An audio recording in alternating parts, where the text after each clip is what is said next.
Ya Allah. Terus bagaimana hubungan dengan anak saya yang sekolah di pesantren, Pak? Hadis-hadis yang mengandung kaidah fikih, ya, seperti misalnya innamal a'malu binniyat. Ini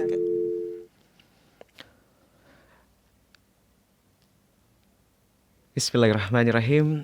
Assalamualaikum warahmatullahi wabarakatuh.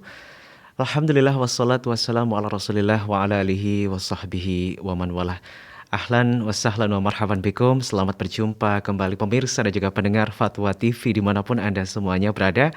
Senang sekali kita kembali berjumpa dalam program Live Interaktif, dan kali ini dalam program Konsultasi Islam yang diampuh oleh guru kita Al-Ustadz Dr. Musyafa Adarini MA Hafizahullah Ta'ala, dan beliau merupakan salah seorang dosen atau tenaga pengajar di kampus STDI Imam Syafi'i Jember. Dan beliau sudah hadir di studio Fatwa TV Jember. Kita sapa beliau terlebih dahulu. Assalamualaikum Ustadz. Waalaikumsalam warahmatullahi Masya Allah, wabarakatuh. kefalakum Ustadz. Alhamdulillah bikhair. Sehat Ustadz ya? Alhamdulillah. Jazakumullahu khairan atas waktu antum untuk hadir di studio Fatwa TV di kesempatan kali ini. Taib, alhamdulillah pada kesempatan kali ini juga pemirsa dan juga pendengar, program kita dirilai oleh beberapa media yang tergabung dalam Asosiasi Radio Televisi Islam Indonesia. Di antaranya selamat bergabung untuk MD FM Probolinggo, Radio Binbas Yogyakarta, Radio Sahabat Tegal, Radio Hang FM Batam, Radio Amuba Pangkal Pinang, Radio Sago FM Sumatera Barat, Radio Gema FM Bontang, Radio Al Hikmah Banyuwangi, Radio Tua FM Riau, dan juga Radio Mas FM di Sragen. Anda tentunya bisa bergabung dan berinteraksi langsung bersama pemateri kita kali ini. Silakan melalui jalur telepon di 0331 5446087. Dan juga untuk Anda bisa mengirimkan pertanyaan Anda melalui www.dewanfatwa.com. Tapi sebelum kita membacakan beberapa pertanyaan yang telah masuk ke redaksi, kita akan persilahkan untuk memberikan satu nasihat pembuka kepada pemateri kita, Ustadz Dr. Musyafa Adarini MA Hafizahullah Ta'ala. Tafadhal Ustadz. Bismillahirrahmanirrahim. Alhamdulillahirabbil alamin. Wassalatu wassalamu ala asyrafil anbiya'i wa sayyidil mursalin, Nabiyyina Muhammadin wa ala alihi wa sahbihi wa man tabi'ahum bi ihsanin ila yaumiddin. Jamaah sekalian rahimani wa rahimakumullah. Akhlak yang mulia merupakan sesuatu yang sangat tinggi kedudukannya di dalam syariat kita. Namun sayang, banyak dari orang-orang yang berakidah lurus tidak memperhatikan akhlak yang mulia ini, atau kurang memperhatikannya, sehingga banyak sekali masyarakat yang memandang orang-orang yang berakidah lurus, yang punya semangat untuk menerapkan sunnah, kurang berakhlak atau kurang beradab. Jemaah sekalian rahimani wa rahimakumullah. Dan fenomena seperti ini juga ada dalam masyarakat umum. Oleh karenanya di sini saya ingin mengingatkan betapa tingginya kedudukan akhlak yang mulia di dalam Islam. Termasuk yang menunjukkan bahwa akhlak yang mulia merupakan sesuatu yang sangat tinggi kedudukannya di dalam Islam adalah kenyataan bahwa di antara tujuan utama diutusnya Rasulullah sallallahu alaihi wasallam adalah untuk memperbaiki atau menyempurnakan akhlak yang mulia. Sebagaimana disabdakan oleh Nabi kita Muhammad sallallahu alaihi wasallam, "Innama bu'ithtu liutammima salihal akhlaq." Sesungguhnya aku tidaklah diutus kecuali untuk menyempurnakan akhlak yang mulia. Ini menunjukkan bahwa di antara tujuan utama Nabi kita Muhammad sallallahu alaihi wasallam diutus ke dunia ini adalah untuk menyempurnakan akhlak yang mulia. Dan ini menunjukkan betapa tingginya kedudukan akhlak yang mulia di dalam Islam. Bahkan keimanan seseorang itu tergantung dengan akhlaknya. Keimanan seseorang tergantung dengan akhlaknya. Nabi kita Muhammad sallallahu alaihi wasallam pernah bersabda, "Akmalul mu'minina imanan ahsanuhum khuluqa." Kaum mukminin yang paling sempurna keimanannya adalah yang paling baik akhlaknya. Jemaah sekalian rahimani wa rahimakumullah, bukankah kita tahu iman merupakan sesuatu yang sangat inti di dalam Islam? Ketika keimanan seseorang digantungkan dengan akhlaknya, ketika kesempurnaan keimanan seseorang digantungkan kepada akhlaknya, ini menunjukkan betapa pentingnya akhlak yang mulia dalam syariat kita. Betapa tingginya kedudukan akhlak yang mulia dalam syariat kita. Jemaah sekalian rahimani wa rahimakumullah, akhlak mulia mendatangkan pahala yang sangat agung di sisi Allah Subhanahu wa taala.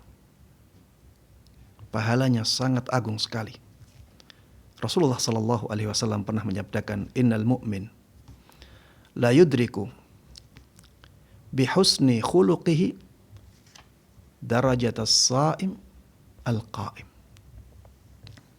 Seorang mukmin benar-benar bisa sampai derajatnya seorang yang ahli salat malam dan ahli puasa dengan akhlaknya yang mulia. Orang yang ahli salat malam, orang yang ahli puasa memiliki pahala yang sangat agung di sisi Allah Subhanahu wa taala. Bukankah Rasulullah sallallahu alaihi wasallam mengatakan bahwa salat yang paling mulia setelah salat wajib adalah salat malam? Bukankah Rasulullah sallallahu alaihi wasallam menyebutkan bahwa puasa itu pahalanya dikembalikan kepada Allah saking besarnya? Dan dengan akhlak yang mulia seseorang bisa mencapai derajat orang yang ahli salat malam dan ahli puasa. Jamaah sekalian rahimani wa rahimakumullah, dengan akhlak yang mulia kita akan sangat dekat dengan Rasulullah sallallahu alaihi wasallam di hari kiamat nanti. Kita akan sangat dicintai oleh Rasulullah sallallahu alaihi wasallam di hari kiamat nanti. Sebagaimana beliau sabdakan, "Inna min ahabbikum ilayya wa aqrabakum inna min ahabbikum ilayya wa aqrabikum minni majlisan yaumal qiyamah ahasinakum akhlaqa." Sesungguhnya di antara orang yang paling aku cintai dan paling dekat tempat duduknya di hari kiamat nanti adalah orang yang paling baik akhlaknya. Betapa banyak dalil-dalil yang menunjukkan keutamaan akhlak yang mulia. Maka jemaah sekalian rahimani wa rahimakumullah, mari kita semangat untuk memperbaiki akhlak kita. Jangan sampai orang-orang melihat kita sebagai orang-orang yang kurang akhlak, sehingga hal tersebut mencoreng nama baik agama Islam.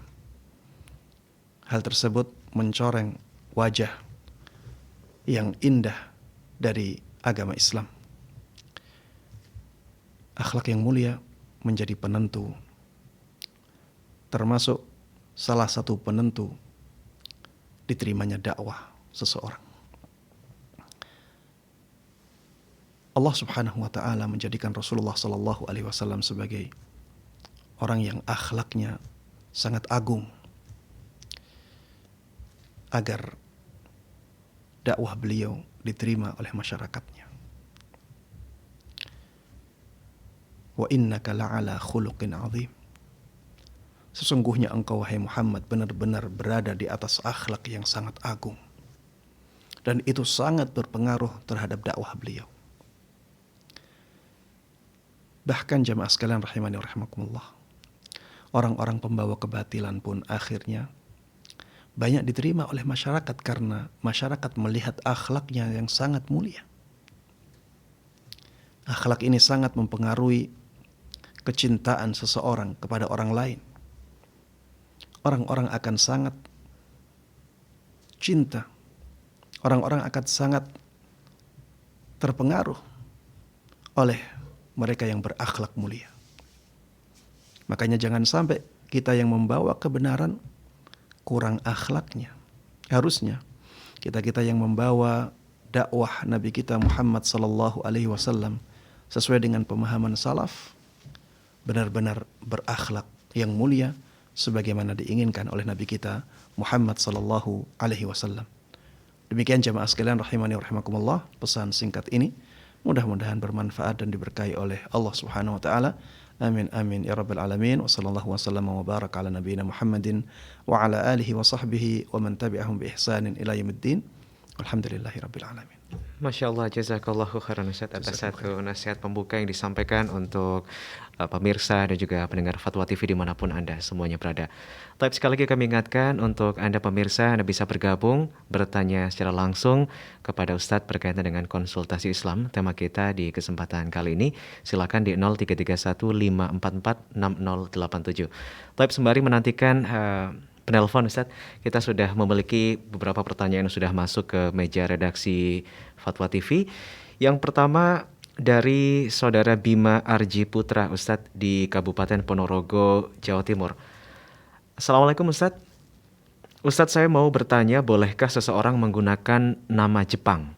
Contohnya Masashi Haruno. Apakah ini termasuk fenomena pemberian loyalitas kepada orang kafir?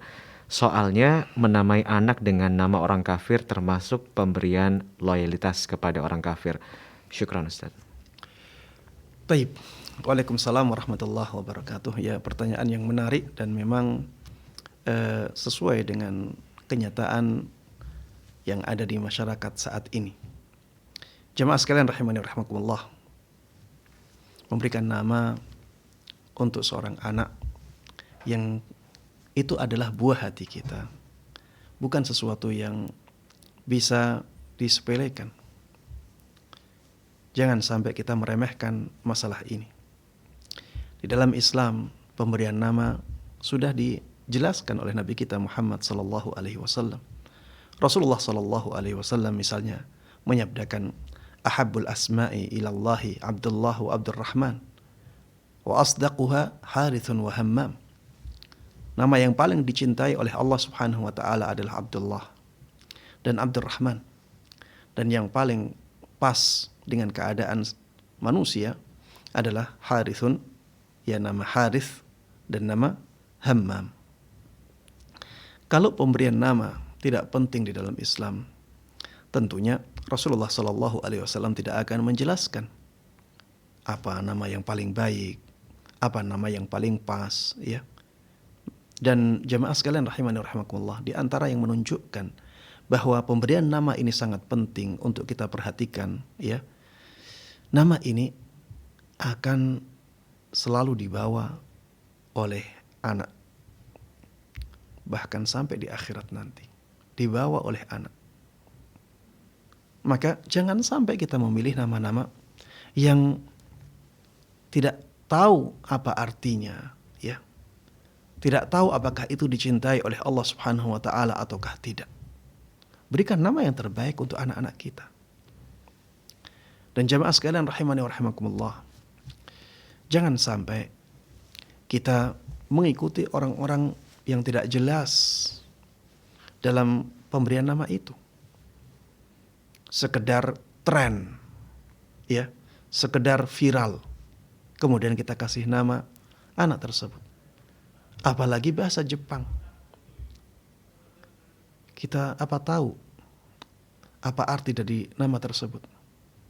Kenapa harus bahasa Jepang? Ya padahal kita bisa memilih bahasa Arab yang Allah pilih sebagai bahasa untuk kitab yang paling mulia, yaitu Al-Quran.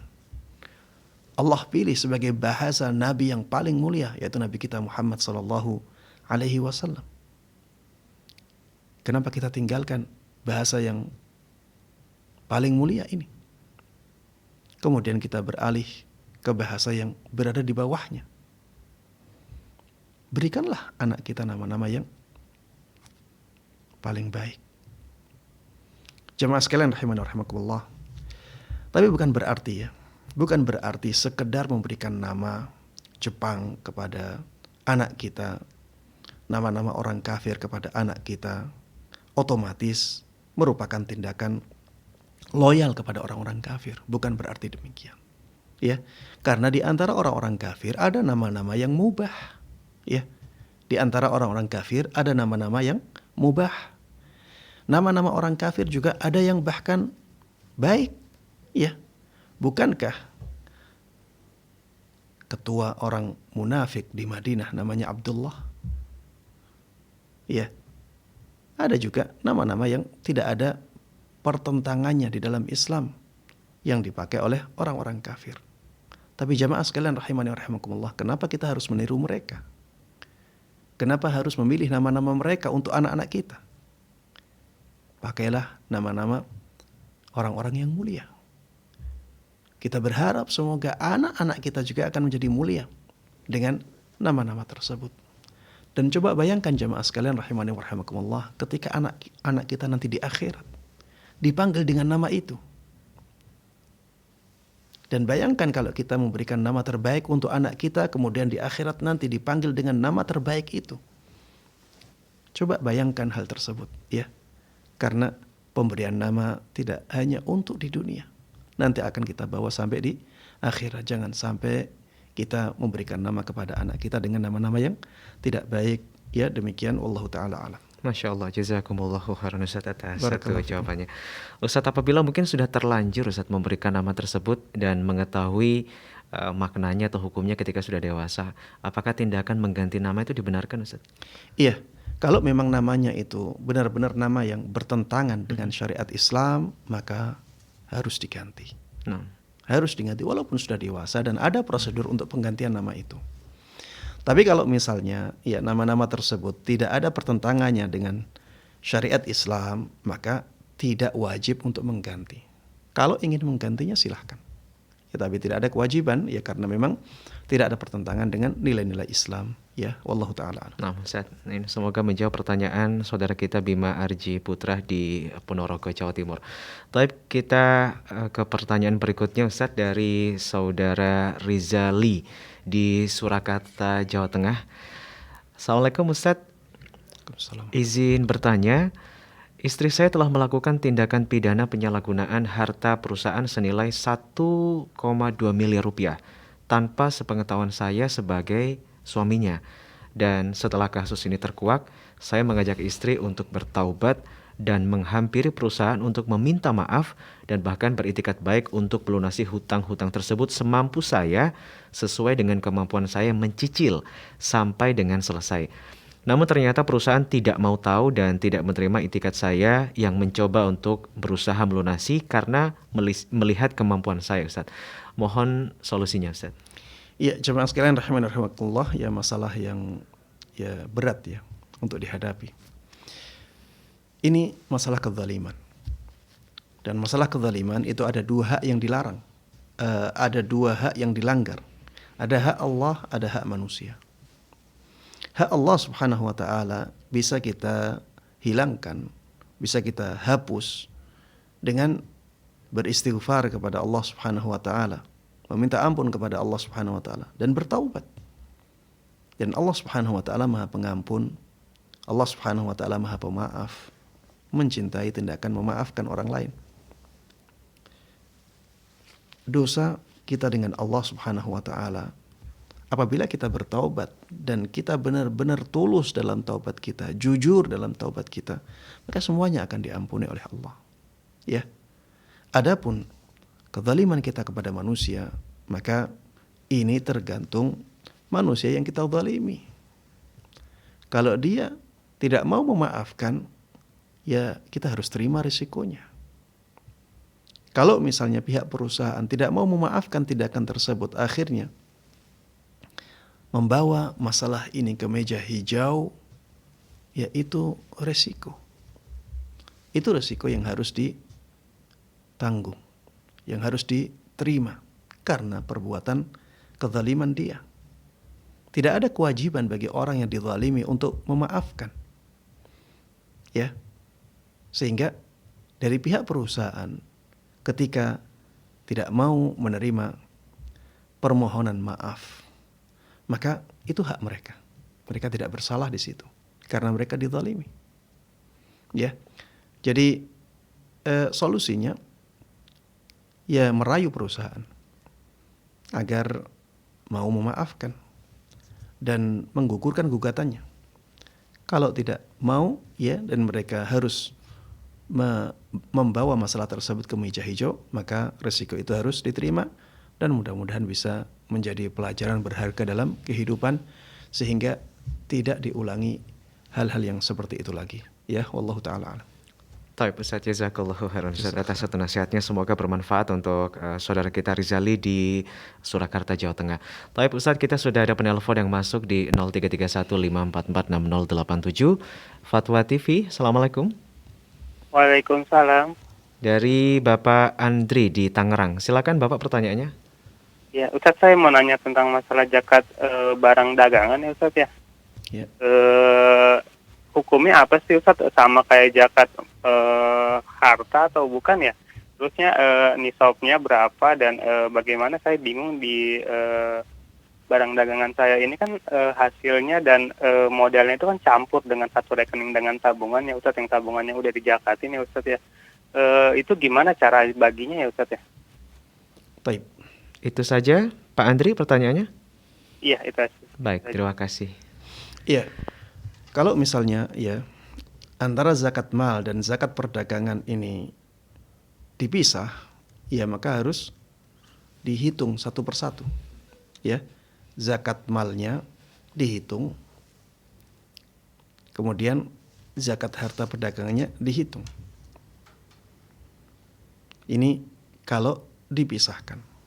Karena memang ada yang harus dipisahkan karena mungkin haulnya berbeda, maka harus dipisahkan. Kalau dipisahkan berarti nisabnya sama, kemudian kadar yang dikeluarkan juga sama. Nisabnya sampai 85 gram. Ya. Kalau misalnya hartanya yang bukan harta perdagangan sudah mencapai 85 gram, kemudian sudah mencapai haul, maka dikeluarkan 1/40-nya. Ya, jadi dibagi 40, nanti satu bagiannya dikeluarkan untuk zakat. Ya, ini 2,5%. Nanti di harta perdagangan juga dihitung lagi. Di total harta dagangannya berapa, kapan mencapai nisabnya. Kemudian kalau sampai haul selalu di atas nisab, maka dibagi 40. Nanti dikeluarkan satu bagiannya. Ya, ini 1/40 atau 2,5%. Yang perlu diperhatikan adalah masalah hutang, ya. Kalau seseorang punya hutang yang sudah jatuh tempo, maka boleh disisihkan dulu, ya. Jadi misalnya bulan ini wajib membayar 50 juta. Wajib membayar hutang 50 juta. Dan zakatnya juga di bulan ini, maka kalau misalnya dia punya uang yang ada di tangan dia 100 juta, dia punya hutang 50 juta, berarti di sini belum mencapai nisab. Kalau misalnya uang di tangan dia 500 juta, dia punya hutang yang sudah jatuh tempo 50 juta, maka yang dizakati adalah 450 juta. Ya, ini harus diperhatikan. Adapun hutang-hutang yang belum jatuh tempo, maka tidak bisa digunakan untuk mengurangi harta, ya, untuk dizakati. Kalau misalnya dia punya cicilan dan cicilannya masih bulan depan, maka tidak bisa digunakan untuk mengurangi harta yang wajib dizakati tersebut, baik itu harta yang bukan harta dagangan ataupun harta dagangan.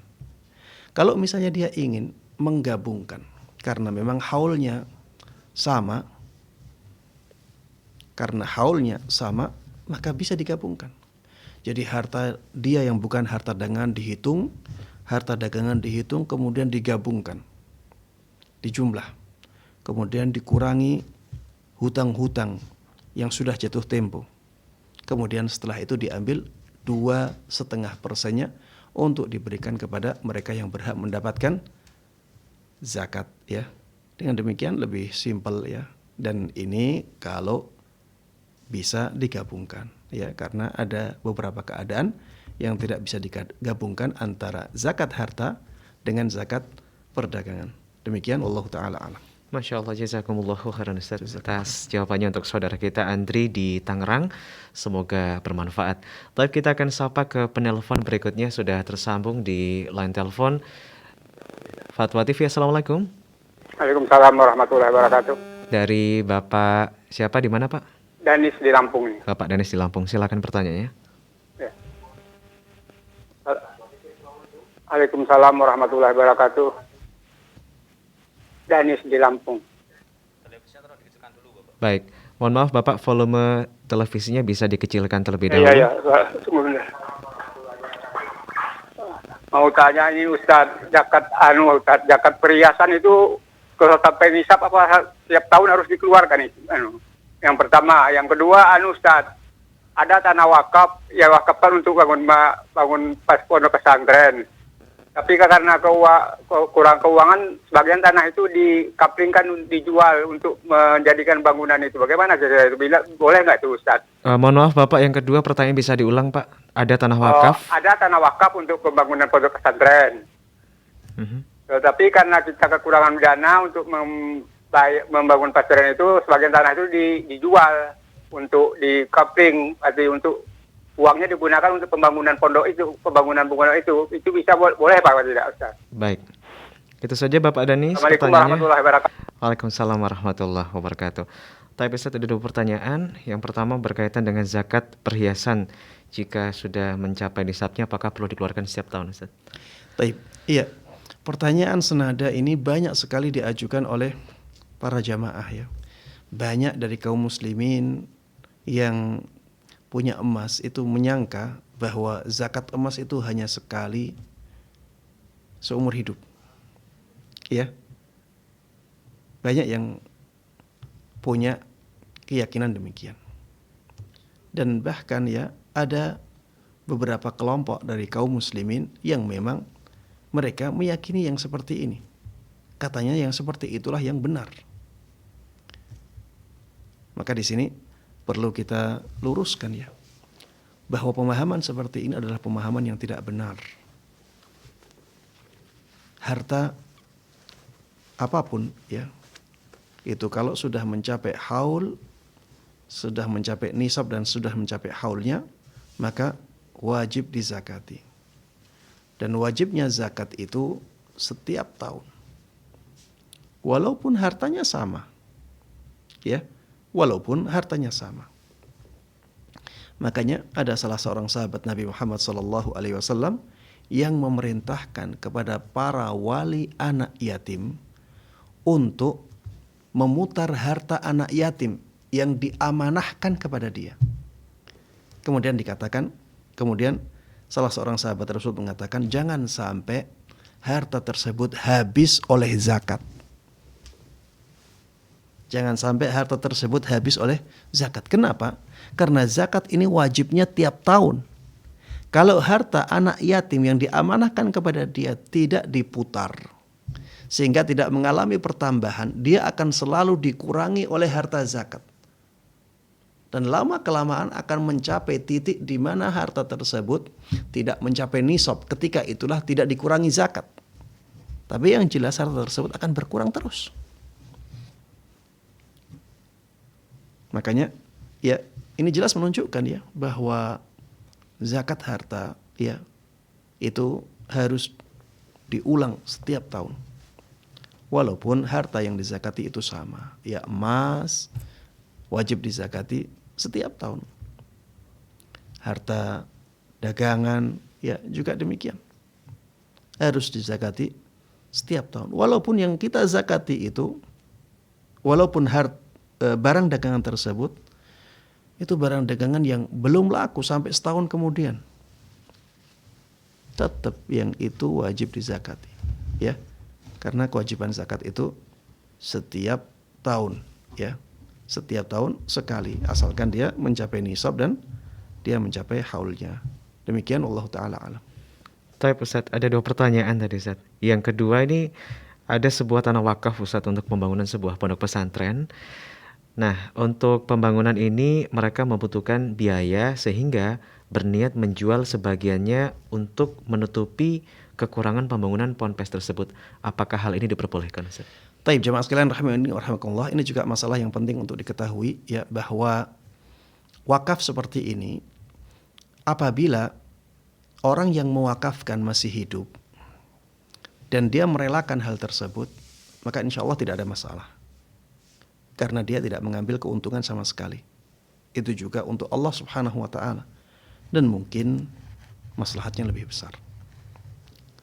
Karena kalau tanah, kemudian tidak ada bangunan pondok pesantrennya, tanah tersebut tidak dimanfaatkan. Tapi kalau ada pondok pesantrennya, maka tanah tersebut menjadi lebih bermanfaat. Kalau orang yang mewakafkan masih hidup, maka masalahnya ringan. Yang agak berat itu ketika para pewakafnya orang banyak. Kita tidak bisa memberitahukan mereka. Dan mereka taunya wakafnya wakaf tanah. Maka apabila keadaannya seperti ini, maka sebaiknya kita mencari jalan lain untuk mengumpulkan dana untuk pembangunan pondoknya. Coba dibuka ya, wakaf untuk pembangunan pondok. Dan alhamdulillah di zaman kita ini banyak sarana untuk mengumpulkan donasi melalui online ya. Silahkan dibentuk panitia untuk pengumpulan dana secara online ya. Kita bisa sebarkan pengumuman pengumpulan donasi wakaf untuk pembangunan pondok itu melalui media-media sosial yang ada. Insya Allah ya, Allah akan mudahkan apabila niat kita benar-benar tulus untuk membela agama Allah dan memperjuangkannya. Demikian Allah Ta'ala. Masya Allah, jazakumullahu khairan Ustaz atas satu jawaban untuk saudara kita Bapak Danis di Lampung. Taib, sambil menantikan penelpon berikutnya, kita kembali Ustaz bacakan pertanyaan yang sudah masuk ke redaksi kami di www.dewanfatwa.com dari Muflihatul Gufronia Ustadz di Jember, Jawa Timur. Ustadz izin bertanya, selain menjual peralatan masak, di tempat saya bekerja juga menerima penerimaan atau pemesanan souvenir. Nah, bagaimana hukumnya apabila menerima pesanan souvenir untuk pernikahan di mana acara tersebut terdapat musik campur baur antara tamu laki-laki dan perempuan, juga berjabat tangan dengan non-mahram, dan juga pengantin dan bahkan penerima tamunya ini berhias memakai pakaian yang ketat seperti yang kita jumpai pada umumnya. Lalu apakah jika ada pesanan souvenir dan saya ikut mengerjakan pesanan tersebut dan mendapatkan gaji tambahan darinya, apakah ini masih diperbolehkan Ustaz? Jazakumullahu khairan Ustaz. Baik. Iya, souvenir itu mengambil hukum hadiah ya. Souvenir itu hadiah. Dan di dalam Islam memberikan hadiah kepada orang lain itu dianjurkan. Tahadu tahabbu. Silahkan kalian saling memberikan hadiah. Maka kalian akan saling mencintai. Kalau souvenir tersebut tidak bertentangan dengan Islam, ya, tidak bertentangan dengan Islam. Misalnya souvenir tersebut tidak berupa makhluk bernyawa misalnya, tidak berupa makhluk bernyawa.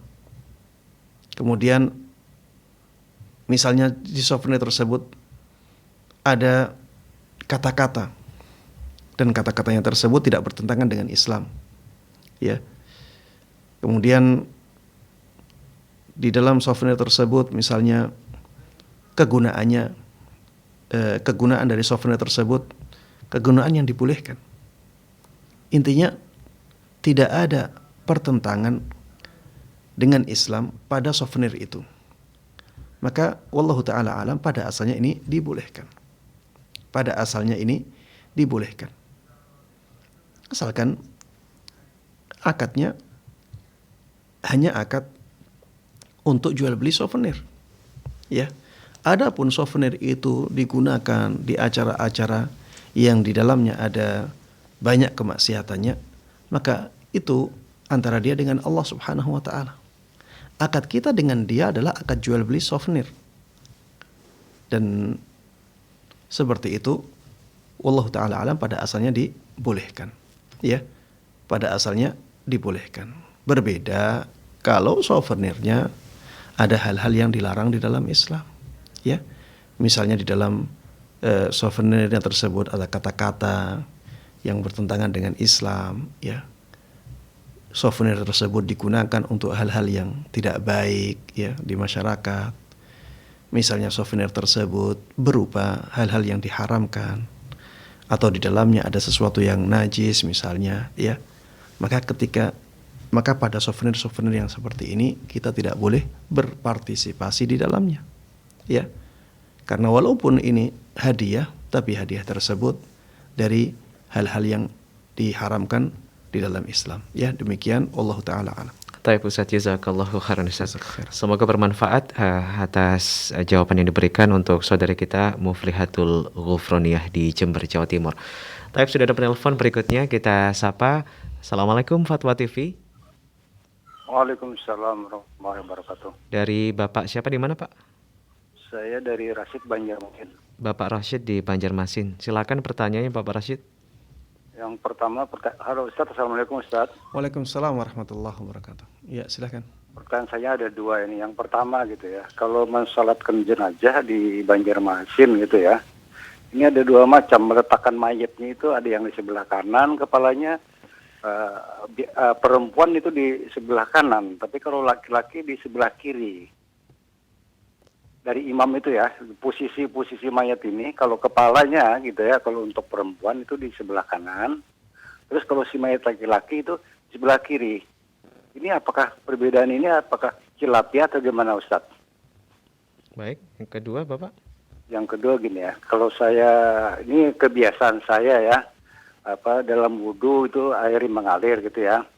Terus air yang mengalir ini saya tampung. Saya pergunakan untuk yang lain gitu, apakah ini diperbolehkan gitu ya? Untuk apa Bapak kalau boleh tahu Pak?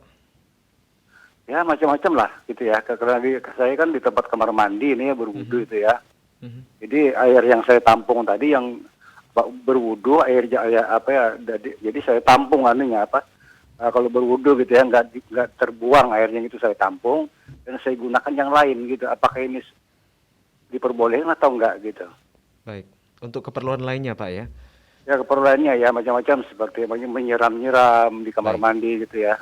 Gimana gitu lah ya, namanya di kamar mandi ya gitu ya. Oke Bapak, terima kasih Pak Rashid. Ya itu ya. Terus yang terakhir ini saya titip salam buat Ustadz ini Amin Rajab. Halo? Baik. Iya Bapak, masih tersambung, silakan. Ya, saya titip salam buat Ustadz Amin Rajab gitu ya. Terima kasih. Assalamualaikum warahmatullahi wabarakatuh. Waalaikumsalam warahmatullahi wabarakatuh. Bapak Rashid di Banjarmasin.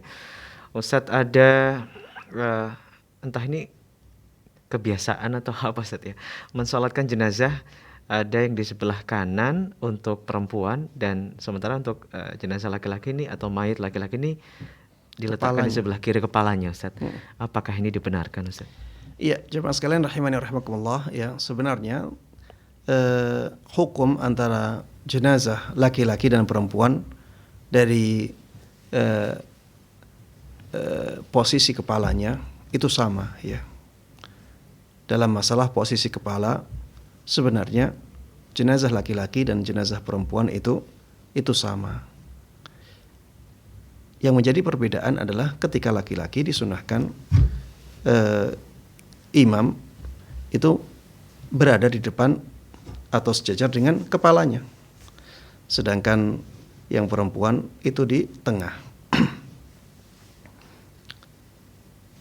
Dan apabila dalam masyarakat tertentu mereka membedakan seperti ini, maka kita tanya dulu apa yang menjadi sandaran mereka membedakan itu. Kalau sandarannya hanya warisan budaya, maka jangan sampai itu dilakukan terus-menerus. Karena pada asalnya tidak ada perbedaan antara laki-laki dan wanita dalam masalah posisi kepalanya.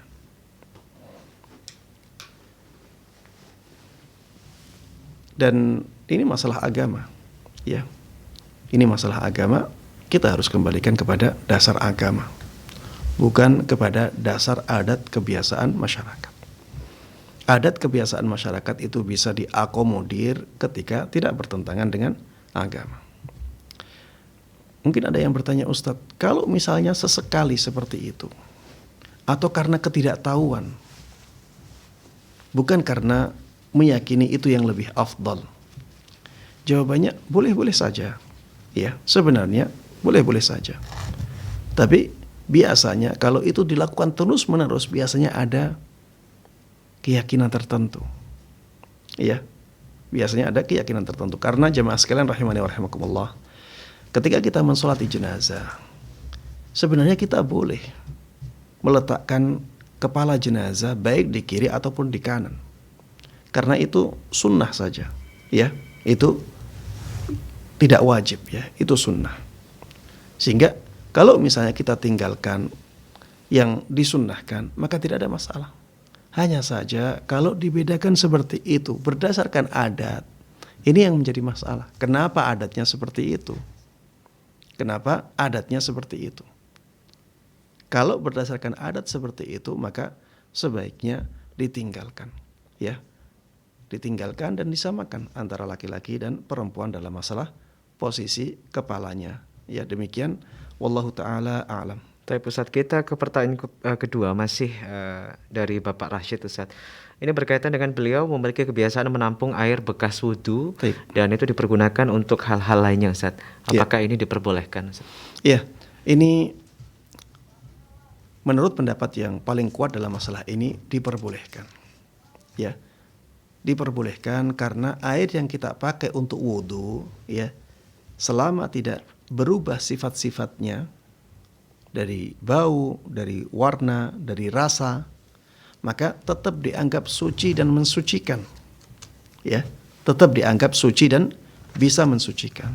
Sehingga kalau misalnya ditampung untuk digunakan membersihkan toilet, untuk digunakan menyiram bunga, menyiram pohon, atau ngepel lantai, maka tidak ada masalah sama sekali, ya. Demikian, wallahu taala a'lam. Baik Ustadz, ini kami sampaikan jazakallahu khairan untuk jawabannya kepada Bapak Rashid di Banjarmasin, ya. Tapi kita akan sapa kembali penelpon yang sudah tersambung di jalur telepon Fatwa TV. Assalamualaikum. Waalaikumsalam warahmatullahi wabarakatuh. Baik, dari Ibu siapa, di mana? Dari Umu Aryo Pekanbaru. Umu Aryo di Pekanbaru. Silakan Umu Aryo, pertanyaannya. Assalamualaikum Ustadz. Waalaikumsalam warahmatullahi wabarakatuh. Ya, silakan. Izin bertanya Ustadz, begini, tadi pagi kan anak ikut vaksin. Itu awalnya dijanjikan itu dipisahkan Ikhwan dengan Akhwan. Ternyata kondisinya di lapangan itu nyampur Ustadz.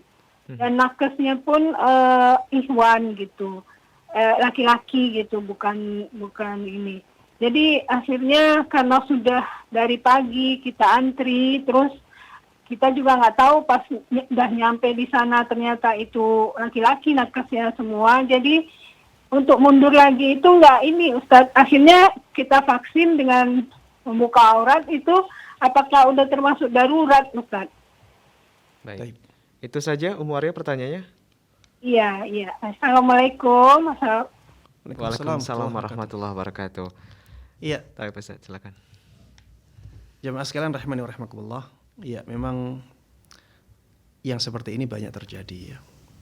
Dan tadi Masya Allah, ya, sudah ada usaha untuk memilih tempat yang sesuai dengan syariat, ya. Ada pemisahan antara laki-laki dan wanita yang vaksin wanita, yang laki-laki yang vaksin laki-laki. Tapi qadarullah wa ma syaa fa'al, ternyata yang terjadi di lapangan tidak sesuai dengan harapan. Padahal kita sangat membutuhkan vaksin tersebut. Jemaah sekalian rahimani rahimakumullah, kalau misalnya keadaannya seperti ini, ya, mudah-mudahan diampuni oleh Allah Subhanahu wa taala. Mudah-mudahan bisa menjadi uzur bagi kita di hadapan Allah Subhanahu wa taala nanti, ya. Karena kita sangat membutuhkan vaksin itu. Memang kalau dikatakan ini keadaan darurat, tidak sampai keadaan darurat, ya. Karena definisi dari keadaan darurat adalah sesuatu yang diharamkan yang apabila kita tidak melakukannya, maka nyawa kita akan hilang atau kita akan kehilangan bagian dari anggota badan kita. Itulah keadaan darurat.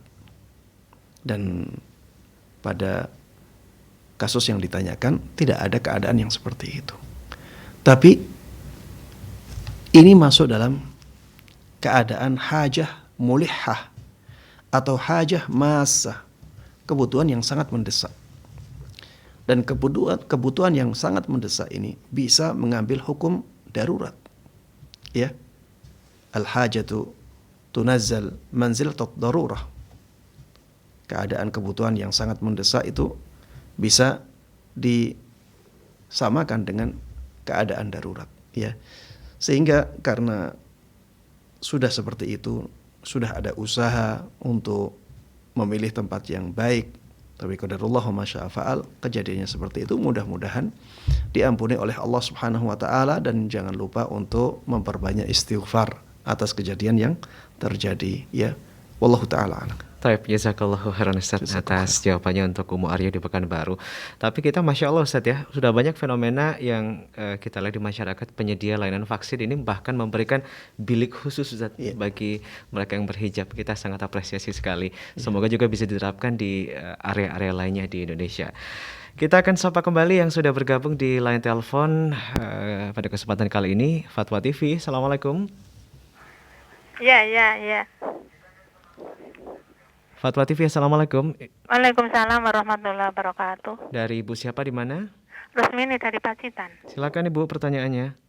Iya, Assalamualaikum warahmatullahi wabarakatuh, Ustaz. Waalaikumsalam warahmatullahi wabarakatuh. Ya, silakan. Iya, kami ingin bertanya tentang membaca surat Kahfi di malam Jumat. Ada yang menjelaskan itu akan memancarkan cahaya dari Jumat yang satu dengan Jumat yang akan datang. Terus kalau menghafal 10 ayat yang pertama, terus 10 ayat yang terakhir, itu manfaatnya bagaimana Ustaz? Terima kasih jawabannya. Kalau mau kawan, Assalamualaikum warahmatullahi wabarakatuh. Waalaikumsalam warahmatullahi wabarakatuh. Ibu Rosmini di Pacitan. Tapi saat ini berkaitan dengan membaca surat Al-Kahfi di hari Jumat Ustaz, dan juga manfaatnya menghafal 10 ayat pertama Ustaz. Baik. Iya. Sebagian ulama mengatakan bahwa membaca surat Al-Kahfi di malam Jumat ataupun di siang harinya itu memiliki keutamaan sebagaimana disebutkan oleh Ibu Rosmini tadi, bahwa orang yang membacanya akan mendapatkan cahaya dari Allah Subhanahu wa taala, diberikan cahaya oleh Allah dari Jumat satu ke Jumat berikutnya. Namun sebagian ulama mengatakan bahwa hadisnya kurang kuat. Tapi kalau kita teliti ya hadis tersebut, kita akan dapati memang banyak riwayat yang menunjukkan keutamaan itu. Sehingga kalaupun dikatakan hadisnya lemah, dengan banyaknya riwayat itu, insya Allah paling tidak hadisnya hasan li ghairi. Dan Syekh Albani rahimahullahu ta'ala sebagai ahli hadis juga menjelaskan bahwa hadisnya hasan, sehingga ini bisa diterapkan, ini bisa dilakukan. Hadis-hadisnya bisa dijadikan sebagai sandaran amalan tersebut. Wallahu ta'ala a'lam. Apalagi ini menjelaskan tentang keutamaan suatu amalan yang dari sisi syariat jelas ya disyariatkan. Membaca Al-Quran, memperbanyak membaca Al-Quran itu disyariatkan. Dan surat Al-Kahfi termasuk bagian dari Al-Quran. Taib, ini tentang keutamaan membaca surat Al-Kahfi. Adapun keutamaan menghafal 10 ayat pertama dari surat Al-Kahfi, maka disebutkan dalam sebuah hadis bahwa itu akan menjadi sebab diselamatkannya seseorang dari fitnah Dajjal, ya. Wallahu ta'ala alam. Baik Ustaz, jazakallahu khairan atas jawabannya. Untuk Ibu Rosmini di Pacitan, semoga ini bermanfaat untuk kita semuanya. Baik, kita akan sapa kembali yang sudah tersambung di jalur telepon 0331 544 6087. Baik, Assalamualaikum Fatwa TV. Waalaikumsalam warahmatullahi wabarakatuh. Dari Bapak siapa di mana Pak? Dari Dani, Kalimantan Barat. Dari Bapak Dani di Kalimantan Barat. Kalimantan Barat. Baik, silakan Pak pertanyaannya. Assalamualaikum Pak Ustaz. Waalaikumsalam warahmatullahi wabarakatuh. Ya, silahkan. Ini izin bertanya Pak Ustaz. Ini di kampung saya nih Pak Ustaz. Ada 2 imam Pak Ustaz. Yang imam yang pertama itu bisa baca Al-Quran, banyak hafalannya, tapi kalau jadi imam tidak sesuai dengan sunnah Ustaz. Terus imam yang kedua tidak bisa baca Al-Quran, tapi banyak hafalannya, tapi sesuai dengan sunnah Ustaz. Mana yang lebih utama Ustaz? Itu saja. Assalamualaikum warahmatullahi Mohon diperjelas, tidak bisa baca Qur'annya maksudnya apa? Tidak bisa baca Al-Quran, tapi banyak hafalannya. Kalau jadi imam sesuai dengan sunnah.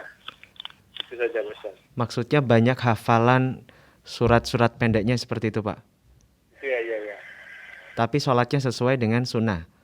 Sesuai dengan sunnah, Ustaz. Baik. Assalamualaikum warahmatullahi wabarakatuh. Waalaikumsalam warahmatullahi wabarakatuh.